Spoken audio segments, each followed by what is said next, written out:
মাটনের পাতলা ঝোল বানাতে পারো না তো? দেখে নাও আমার রেসিপিটা, ঠিক হয়ে যাবে।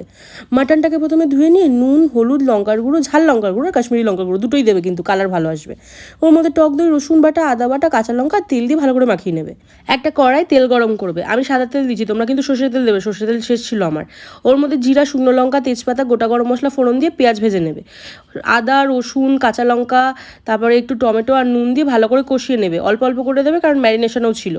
তারপরে ওর মধ্যে একটা ব্যাটার ঢেলে নিলাম, হলুদ জিরার গুঁড়ো জল দিয়ে মিক্স করে ওটা ঢেলে নিলাম, কষিয়ে নিলাম। ওর মধ্যে মাটনগুলো দিয়ে দিলাম, একটু তেল ছাড়া অবধি লো ফ্লেমে একদম ঢেকে রান্না করতে হবে। তেল ছেড়ে দিলে ওর মধ্যে ভেজে রাখা আলুগুলো দিয়ে দেবে, আলুগুলো কিন্তু নুন হলুদ দিয়ে ভাজবে, নাহলে সাদা সাদা দেখতে হবে।